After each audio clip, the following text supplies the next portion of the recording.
Assalamualaikum warahmatullahi wabarakatuh. Selamat datang di podcast Ruang Cerita, podcastnya mahasiswa. Kenalkan, aku sebagai host hari ini, nama aku Muazzatul Luxna, kalian bisa panggil aku Cuna. Hari ini kita akan bahas tentang mahasiswa yang merantau nih jauh-jauh. Dan kita punya guest star, bintang tamu yang spesial banget, yaitu teman kita yang kece-kece, Farisa dan Hamid. Halo, nama aku Farisa Wikayah. Aku dari Simelu, umur aku 19 tahun, Prodi Ilmu Komunikasi, angkatan 22. Salam kenal. Oke. Halo, nama saya Abdul Hamid Jabar, biasa dipanggil Hamid, berasal dari Kota Bukit Tinggi. Umur saya 21 tahun dan saya jurusan Ilmu Komunikasi Universitas Malik Saleh. Oke. Kalian nih asalnya dari Simelu ya, Farisa sama Hamid dari Padang. Ya. Itu kan jauh banget ya. Selama perjalanan itu berapa memakan waktu gitu? Kalau aku pribadi dua malam 1 hari memakan waktu untuk sampai ke Lok Semawe. Wah, jauh ya bener. Iya. Kalau Hamid sendiri? Kalau aku sendiri sih, kalau perjalanan darat itu memakan waktu 2 hari 2 malam menggunakan bus. Wah, 2 hari bener-bener lama dan Lama. jauh ya. Kalian kok bisa memilih ke Aceh sih gitu? Selain di tempat-tempat lain yang ada lebih dekat gitu? Ya, kalau alasan aku pribadi juga ada sih universitas lain yang dekat-dekat sama pulau aku. Ya, karena dekat sama pulau, jadi banyak orang anak pulau aku tuh sekolah atau kuliah di tempat itu. Jadi karena mau cari pengalaman baru, teman-teman baru yang lebih jauh, makanya aku pilih ke sini. Terus juga direkomendasikan juga kan sama kakakku lulusan dari universitas ini Malik Saleh. Kalau Hamid mungkin Aku sama sih kayak Frisa. Ya, awalnya kan direkomendasiin nama kakak yang dulunya kuliah di sini, yang jadi tujuan kedua itu pengen berkembang juga di negeri orang lain gitu. Jadi nggak ngestak di daerah itu aja gitu kan. Jadi pengen berkembang dan punya relasi lain, punya relasi gitu kan, kawan dari berbagai macam kota dan daerah gitu. Wah, bener-bener kalian ingin mengembangkan diri ya, walaupun jauh dari rumah tapi kalian tetap bagus sih. Iya. Selain jadi aktivitas kalian jadi mahasiswa nih, kalian ada aktivitas sampingan atau pekerjaan sampingan mungkin? Kalau aku pribadi, aku itu sekarang lagi ikut organisasi Ikatan Mahasiswa Minang. Itu sebuah paguyuban yang berasal dari Sumatera Barat, yang dimana itu perkumpulan orang-orang dari daerah Sumatera Barat gitu. Jadi kayak udah keluarga kedua di sini. Ya, kalau aku sih ada sih ikut organisasi Skenia Film. Itu sebuah organisasi di mana belajar tentang perfilman, belajar tentang membuat film, naskah film, terus sama belajar editor juga. Semua di situ bisa kita pelajari. Terus kenapa kalian mau memilih jurusan ilmu komunikasi nih? Kalau aku sih pribadi ya, itu karena satu nggak ada matematika, terus juga kuotanya banyak kan. Jadi Oh, iya. jadi aku milih itu karena ya udahlah ini pasti insya Allah lulus lah. Makanya aku pilih itu, lulus jadinya. Jadi makanya bisa sampai sekarang jadi mahasiswa ilmu komunikasi. Kalau aku pribadi sih karena dari SMA ya, aku ini ikut ekstrakurikuler film. Jadi pas udah mau kuliah, jadi pengen outputnya mengarah ke situ, mengarah ke broadcasting atau film gitu. Jadi ilmu komunikasi inilah yang cocok gitu sama aku gitu. Nah, kalian udah di sini nih, gimana sih proses kalian beradaptasi dengan orang-orang baru yang pastinya beda jauh nih sikapnya ataupun cara bicaranya, budayanya? Risa? Enggak. Kalau aku ya,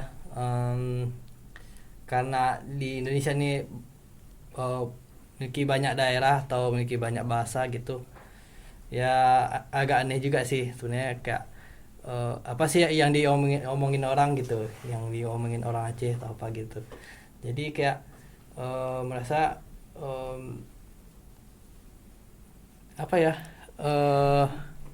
agak asing juga dengan bahasa-bahasa ini karena belum pernah keluar daerah atau kayak mana gitu. Jadi gitu sih. Iya kan, karena misalnya kan di masjid itu kan kalau orang ceramah biasanya sini ustadz-ustadznya pakai bahasa Aceh. Jadi kita nggak tahu kan apa artinya ya kan. Jadi kita nggak tahu, iya. Jadi dengar pun apa yang mau dimengerti kan ini ya. Jadi susah lah bisa dibilang kalau misalnya di tempat umum orang ini pakai bahasa Aceh. Sedangkan kita bahasanya beda terus nggak ngerti gitu. Ya, paham. Selama kalian di sini kira-kira ada merasa homesick nggak ataupun kayak merasa kangen sama rumah gitu? Ya pastinya ada lah. Kan kita sebagai orang yang dulunya selalu sama orang tua, dulunya selalu dimasain. Pokoknya semuanya udah lengkap lah, kalau pagi udah ada nasi gitu. Kalau sekarang ya tinggal makan. Kalau sekarang tuh kita bangun belum tentu nasi udah masak, belum tentu kalau nasi udah ada ya kan. Jadi kita harus mandiri, harus bangun sendiri, harus beli kalau memang ini ada duit kan, beli, bisa juga dibuat biar lebih hemat gitu. Makanya kalau homesick sih ada lah. Kalau misalnya kita lagi di rumah tuh nggak ada yang bantu, nggak ada ini, memang ada kawan kos tapi kayak beda aja gitu, beda aja, iya beda perasaannya kalau sama orang tua. Kalau aku sama sih, tapi kalau aku pribadi lebih ke khawatiran terhadap keluarga yang di kampung sama di sendiri karena jauh kan, karena gimana sih perasaan karena jauh-jauh kalau misalnya ada apa-apa gitu, itu sih. Berarti kayak merasa agak homesick ya kalau Iya. jauh dari rumah, ya pastilah karena kita juga udah kebiasa di rumah, terus sekarang harus jauh, bahkan kalian untuk menempuh jarak kesini aja udah nyampe berhari-hari ya. Iya betul. Betul. Nah, tantangan terbesar kalian ya selama kalian rasa di sini tuh apa sih? Tantangan terbesar ya. Kalau misal ada masalah sama orang-orang yang dekat sini itu kita nggak bisa kayak ngadu-ngadu ke orang keluarga atau orang terdekat di keluarga gitu. Jadi kita harus pandai-pandai kita di sini kayak adaptasi sama tradisi budaya di sini, terus adaptasi sama orang-orang di sini gitu sih kalau aku pribadi ya. Iya sama sih, sama juga sih jawabannya kayak Amit sih. Sama aja terus. Kita sama terus Mit. Terus kalau kalian ngatur waktu nih, kan biasa di rumah ini kalau untuk bangun mungkin ada yang bangunin ataupun kalau makan harus diingatin. Ini kalian selama di sini kan nggak ada siapa-siapa yang buat ingatin kalian. Terus kalian buat ngatur waktunya tuh gimana? Ya dari malamnya kita tuh udah prepare lah. Misalnya kita masuk MK di pagi hari di jam 7 seperti kita dari jam setengah 7-nya udah bangun, udah mandi. Terus ya itulah. Mungkin kalau aku beda sih ya. Iya. Kalau cewek mungkin ada prepare, kalau cowok sih kadang sering gadang jadi kesiangan mau bangun pagi ya. Contoh kayak kemarin sering telat karena sahur ditambah sahur. Iya. Tidur kurang juga. Apalagi bulan puasa gini kan. Emang Harus bangun juga deh. waktu emang nggak bisa dikontrol gitu. Itu sih. Ini kan kita udah masuk bulan puasa nih. Pertama kali kalian bulan puasa di sini gimana rasanya? Tanpa keluarga, tanpa orang tua. Pribadi kan udah 2 kali ya. Ini kan kita udah tahun kedua ya dari sini. Kedua. Jadi tahun kemarin aku tuh masih ada teman kos, masih di dalam satu kos tuh ada teman kosku. Sekarang udah nggak ada karena dia pergi kuliah magang. Dia magang di Banda Aceh. Jadi sekarang aku di kos cuma sendiri. Jadi sahur sendiri. Ya, nggak seru lah kalau misalnya sendiri ya, buka sendiri, cari sendiri. Nggak seru sih. Minta temenin sama Ayang lah Kak. Oh, ya. Nggak ada. Nggak bisa, nggak boleh di sini kalau temanin sama Ayang. Karena kita halal, brother. Nah, kalau Ami sendiri gimana? Pengalaman puasa pertama di Aceh, gimana ya?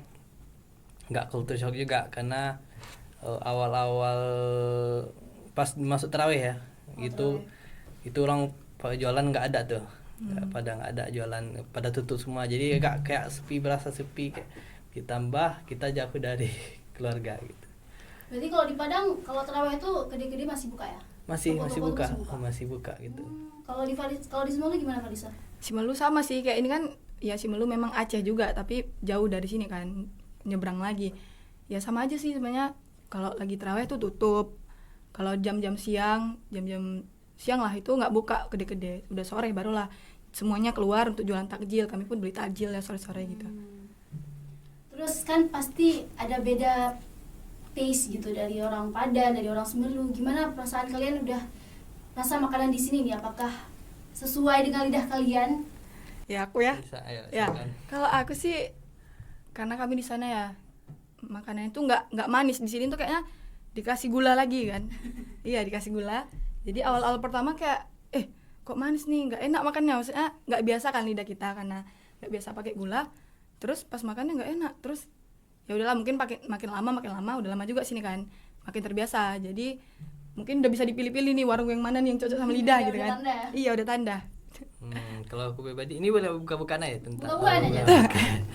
Kalau aku pribadi biasa makan cabai yang agak pedas kan, jadi agak kurang juga sih sama masakan sini. Terus satu lagi ada tuh kayak kuah.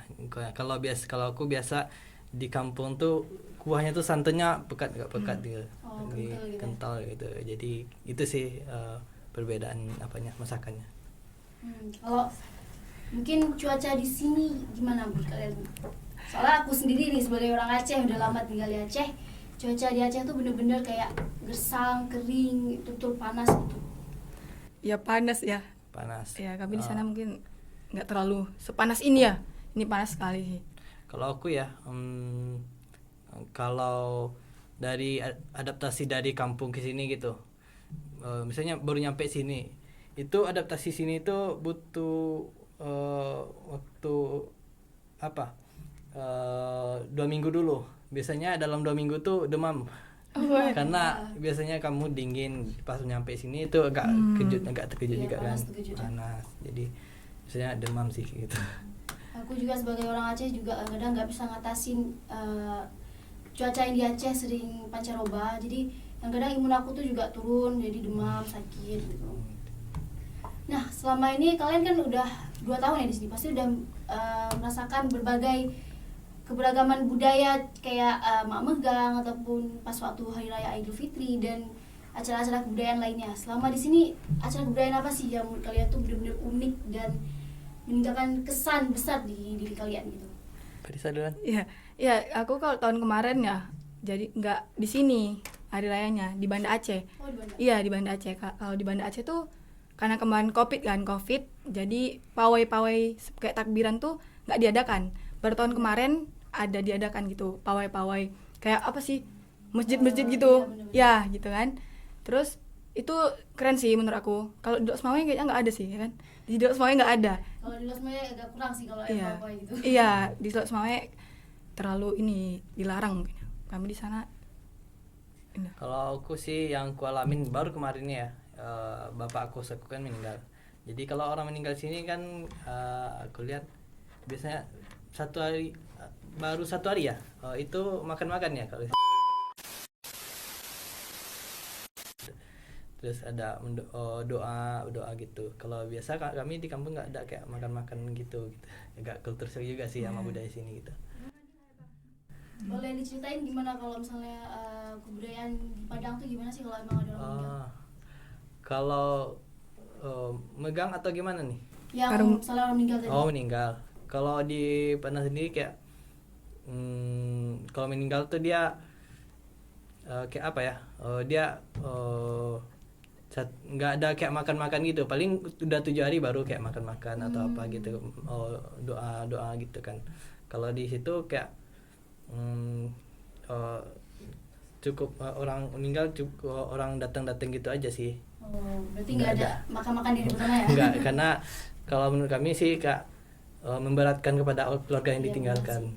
Aku juga pikir gitu sih, tapi ya namanya budaya ya, Budaya. susah banget untuk dihilangkan. Emang kalau di Aceh tuh budayanya tuh benar-benar masih kental dan juga orang-orang juga menganggap itu kayak harus benar-benar diterusin, jadi nggak bisa diberhentikan gitu. Tapi kalau di kampung aku tuh hari pertama nggak di sini. Maksudnya hari pertama tuh nggak yang kayak ngasih orang yang ditinggalkan atau yang berduka yang ngasih makanan. Kami yang sebagai ya tetangga-tetangganya, ya satu RT tuh mungkin kami tuh kayak mana ya? Ngasih kupon, misalnya hari pertama nih, kamu ngasih makanan ke tempat yang berduka gitu. Nanti 10 orang lagi besoknya, 10 orang lagi besoknya gitu, sampai seminggu. Iya, sampai seminggu berturut-turut ngasih terus makan sama orang tuh. Tidak membebankan juga kan. Ya apalagi kan lagi berduka gitu. Ini nggak sempat juga siap-siapin sih ya kan. Ya masih sedih gitu hatinya. Itu sih sayangnya kalau di Aceh ya, di sini tepatnya ya. Kalau misalnya berduka malah yang berduka yang nyiapin makanan, kan iya. membebankan ya. Iya. Apalagi nanti ada 7 hari, nanti Iya. ada yang ke 100 hari bahkan ada. Jadi itu benar-benar menurut aku kurang gimana ya, bagus untuk diterapkan sebenarnya sih kalau untuk orang berduka, karena pasti sangat membebankan orang yang ditinggalkan. Nah, selama kalian merantau di sini kira-kira kalian kepikiran nggak sih ke depannya tuh ngapain aja, ataupun ada goals tertentu yang bakal kalian capai selama kalian di sini gitu? Apa ya? Firisa dulu ada. Kalau aku sih goalsnya dia fokus di kuliah aja tuh sih, biar Fokus kuliah. fokusnya kayak nggak ada pikiran ke yang lain gitu. Kalau Parisa mungkin?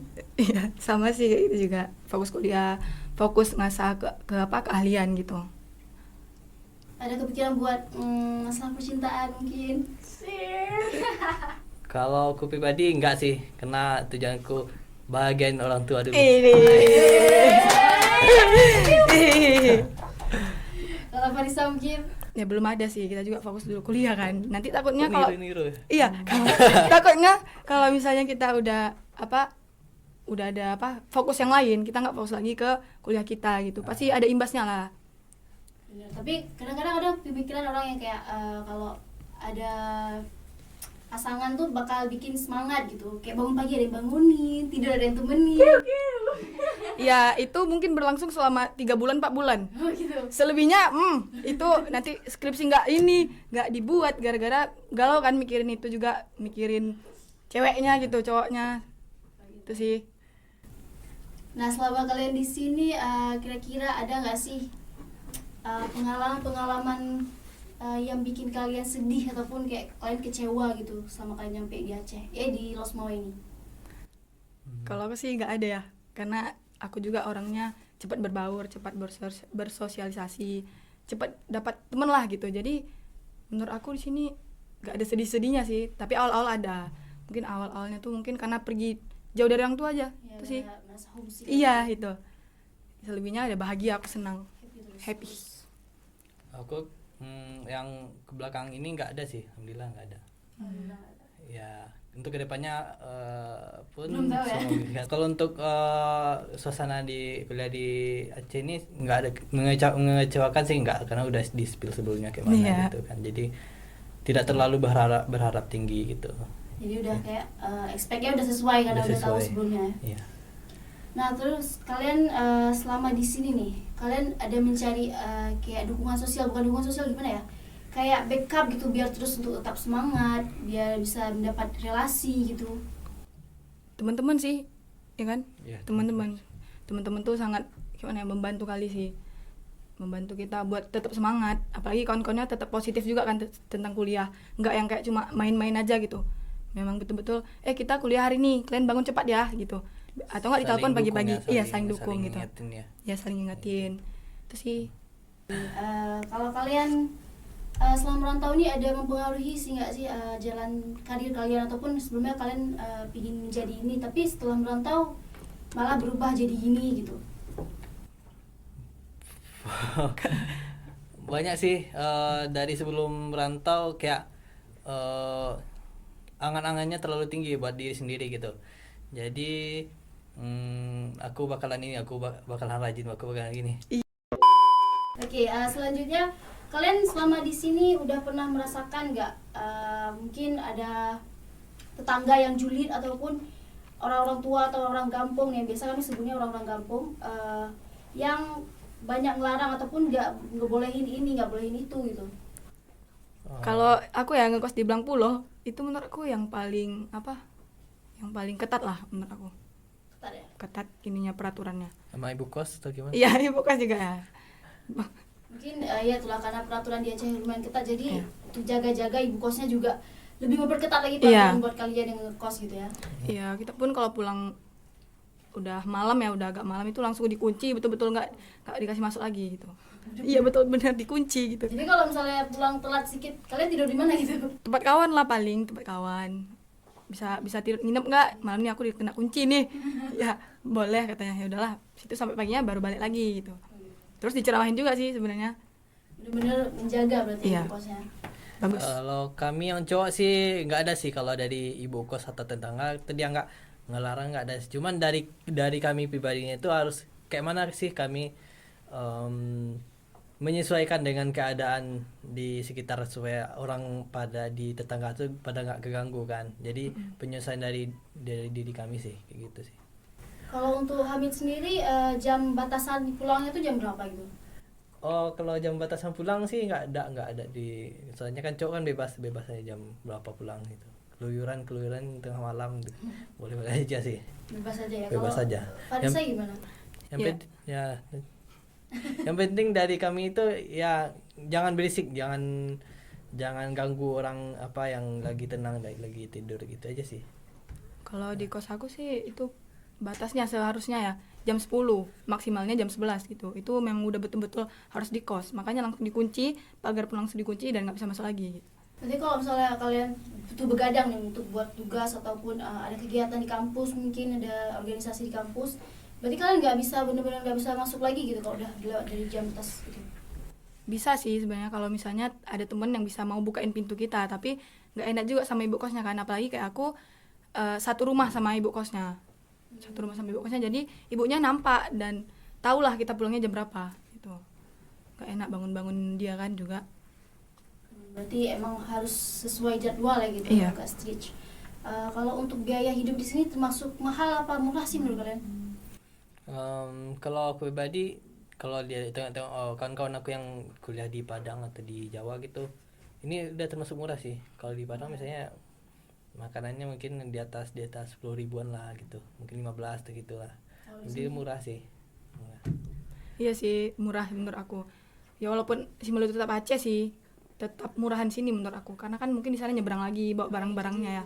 Iya lebih mahal. Contohnya nih ya kayak kita anak kos nih kan sering makan geprek lah. Di sana tuh kalau makan makanan ayam kayak gitu itu bisa sampai 20-an ke atas gitu. Kalau di sini kan 10, aku pun kaget kan. Kok bisa 10 ya? Ya udahlah nanti sering-sering makan ini gitu. Udah sih. Ya itu sih. Menyelesaikan dengan kantong mahasiswa juga ya. Iya, sesuai. Itu sih. Mungkin itu salah satu faktor kalian untuk memilih kuliah di sini ya. Enggak juga sih. Nyamannya karena itu mungkin. Nyamannya. Awalnya mungkin kayak ada mikir-mikir buat pindah karena mungkin murah atau apa, jadi sesuai sama kantong kan, jadi nyamannya karena itu juga sih faktor kenyamanan gitu. Kalau ngomongin kuliah nih, kira-kira menurut kalian selama di sini perkuliahannya itu udah memadai nggak sih, atau masih jauh dari kata memadai gitu untuk kita menuntut ilmu gitu?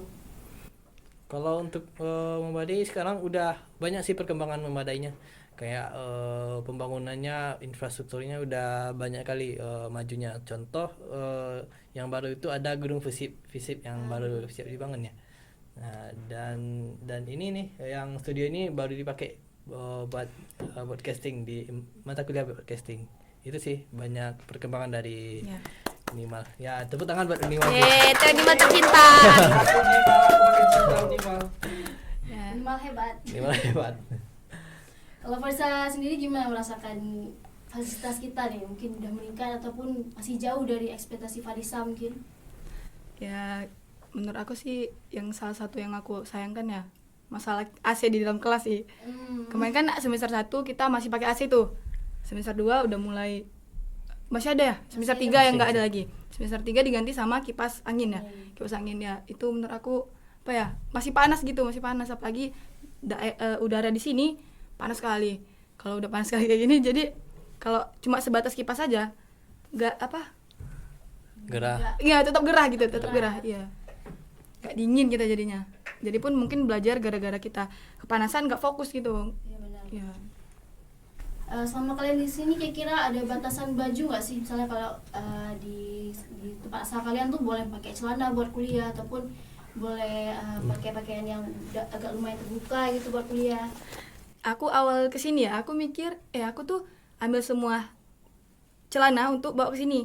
Terus kakakku ngomong kan, kata dia, kenapa bawa semua celana? Di sana kuliah pakai rok. Oh iya, aku nggak ada rok satupun, karena kan di sana memang nggak pakai rok lah kan, kami pakai celana gitu. Jadi terpaksa beli lagi di sini. Aku pun kayak, oh iya rupanya kuliah di sana tuh nggak boleh pakai celana. Iya nggak boleh katanya, harus pakai rok karena syariat Islam katanya. Oh ya udahlah, sinilah beli lagi. Terpaksa beli lah kan. Jadi celana-celana yang itu sebagian ku taruh di lemari, sebagian dibawa ke sini, tuh keluar-keluar gitu. Berarti benar-benar nggak expect kalau di sini tuh harus pakai rok gitu. Iya, nggak expect. Tapi kalau Hamid kayak lebih gampang ya, soalnya kayak sama aja gitu sana Iya di sini. sih. Kalau yang cowok ya lebih ke harus pakai kemeja. Kalau di kuliah, di perkuliahan itu ya harus kemeja, lebih sopan. Iya. Karena aku lihat di tempat-tempat lain di kuliah di luar Aceh mungkin dia kayak ada yang pakai baju kaos gitu. Mungkin nggak formal, mungkin itu peraturan dari kampus mungkin buat supaya formalitas buat kuliah.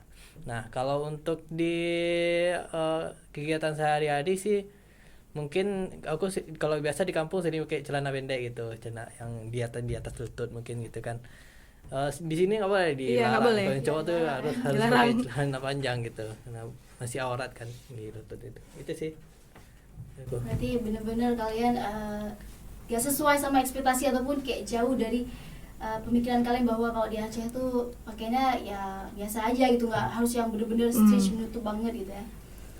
Oke, selama di sini kalian ada kendala jaringan nggak sih? Mungkin di tempat asal kalian tuh jaringannya ya lancar-lancar aja gitu, semua jaringan juga aman gitu. Kalau di sini mungkin ada harus pakai Telkomsel nih, harus pakai jaringan ini gitu. Kalau aku sih enggak ya. Sama aja sih sana Sama, juga. alhamdulillah. Iya, alhamdulillah. Karena Loksmawe ini kota kan, jadi infrastruktur dalam jaringan itu dia nggak ada kendala gitu. Alhamdulillah sih aman sih. Aman dari sih. Kalau jaringan. masalah jaringan tuh aman aja. Kecuali dia di pelosok atau gimana Iya. jika di arah Tapi situ. kita kalau di sini susah ya jaringannya, di kampus Di susah sini- jaringan. Nggak tahu ya kalau di minimal itu mungkin karena agak tinggi tempatnya, jadi Karena- jaringannya tuh agak susah menjangkau gitu ya. Iya. Perbukitan juga mungkin ya. Iya, perbukitan. Nama Masuk bukit ini. perbukitan, jadi mungkin kita kendala jaringan tuh masih Ya, itulah. itulah. Jaringan tolong. Jaringan Tolong ya. Jadi kami tuh mahasiswa 5 tuh betul-betul berjuang banget untuk bisa dapat koneksi jaringan. Iya. Karena benar-benar jaringannya tuh terbatas di sini guys. Hmm. Kalau kalian gimana sih perasaan kalian setelah merasakan kalau di kelas tuh mungkin kadang ada jaringan, suasananya panas ataupun orang-orangnya gitu. Ada yang mungkin terlalu gimana ya, nggak cocok sama kepribadian kalian gitu.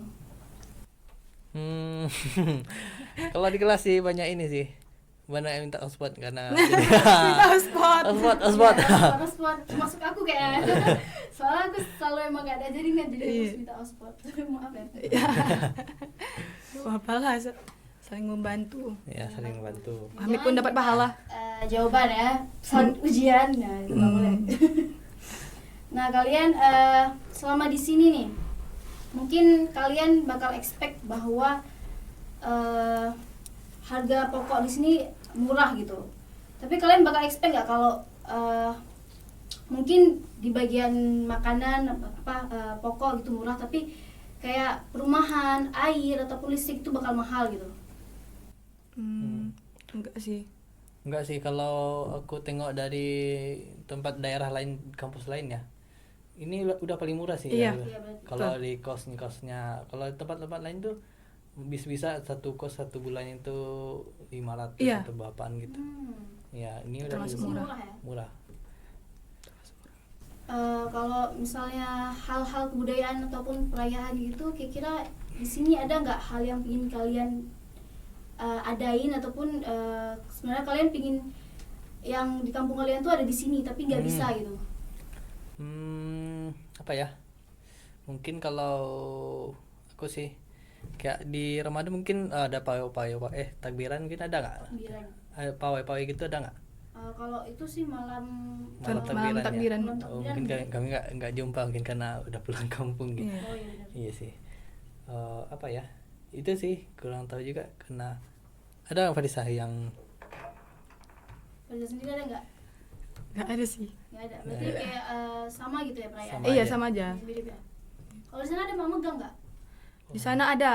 Kami tuh memegang di 2 hari sebelum puasa sama 2 hari sebelum hari raya gitu. Itu ada megang, kami masak-masak lemang. Kalau kami bahasanya lemang, yang beras dimasukin ke dalam bambu gitu.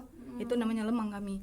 Itu hari terakhir di bulan puasa udah mulai melemang. Besoknya pas hari raya itu makanan yang dihidangkan setelah pulang hari raya Idul Fitri gitu. Berarti kalau sama kebudayaan di sini sama sih, tapi nggak spesifik di makanannya. Mungkin kalau di sana lemang ya. Iya, lemang. Kalau di sini lebih ke daging sih. Jadi Daging.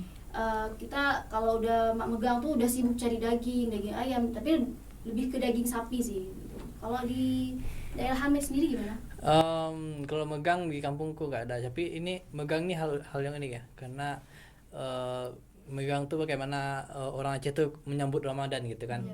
Jadi kami dapat imbas juga karena ibu kos ngasih juga daging atau apa, daging buat kami gitu, berbagi juga lah sama ini.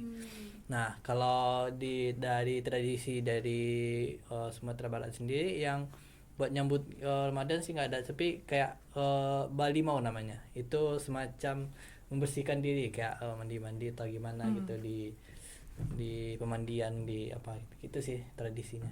Kalau buat megang buat nyambut masa-masa gitu nggak ada sih. Itu tradisinya untuk menyambut Ramadan aja apa sekaligus untuk menyambut nanti pas hari Idul Fitrinya gitu? Oh pas Ramadan aja sih buat bersihin Ramadan diri kan. Kalau istilahnya buat bersihin diri kata orang-orang gitu. Itu dia mandi sendiri di rumah apa mandi di Enggak mana? kayak anehnya itu lebih kayak mana ya? Mandinya itu kayak di tempat wisata atau kayak di apa water park gitu kayak gitu. Asik banget ya. Asik, seru, Sama seru. mandi Iya. rame gitu ya. Kalau puasa kan bisa mandi Iya, apa, benar, nggak bisa berenang, lagi ya. minum ntar. Berarti itu kayak perayaan sebelum nyambut puasa, berarti kayak Iya. puas-puasin diri gitu ya sebelum Puas-puasin puasa. diri dulu gitu. Berarti kalau udah habis puasa berarti kalian nggak ada perayaan apa-apa lagi atau langsung nyambut Idul Fitri aja gitu? Oh ya langsung nyambut Idul Fitri aja sih. Takbiran, malam takbiran kan semua Indonesia kan sama gitu. Sama ya. Kira-kira nih sebelum kita mengakhiri podcast kita, kira-kira ada nasihat gak sih yang ingin kalian bagiin ke para penonton yang mungkin mahasiswa ingin merantau juga ke Aceh ataupun anak-anak baru yang di Aceh sendiri yang mungkin mau masuk ke Unimal gitu?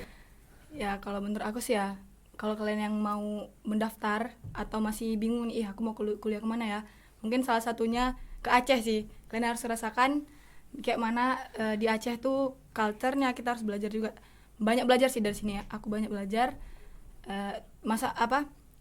Bahan-bahan di sini juga murah-murah, terus temannya nggak baik-baik lah di sini pokoknya. Sini baik-baik, orang-orangnya juga baik, semuanya baik. Pokoknya sini aku rekomendasi kali sih ke Aceh. Itu sih. Aceh. Ya. Lebih ke Unimal. Iya, Unimal. Oke, sama sih. Kalau aku pribadi ya kalau Unimal ini kan dia kan sekarang ini udah banyak perkembangan, dan juga Unimal ini salah satu kampus yang peluang lolosnya itu banyak gitu. Jadi, Terus juga kan apalagi sangat ini, rekomendasi juga. iya, penerima KIP banyak juga kan, yang paling banyak. Oke, paling banyak nomor 2 ya. Terus sih, Nomor 4. 2. Kayaknya nomor 2 sih. Dua. Nomor 2 Wih. habis UNP. Gitu sih. Dan paling banyak tuh terima kit di Unimal, jadi banyak mahasiswa rantau tuh pingin kesini gitu. Iya. Ngomong masalah KIP, berarti kan menyangkut keuangan nih. Iya. Tips and trik kalian dalam mengelola keuangan gimana sih?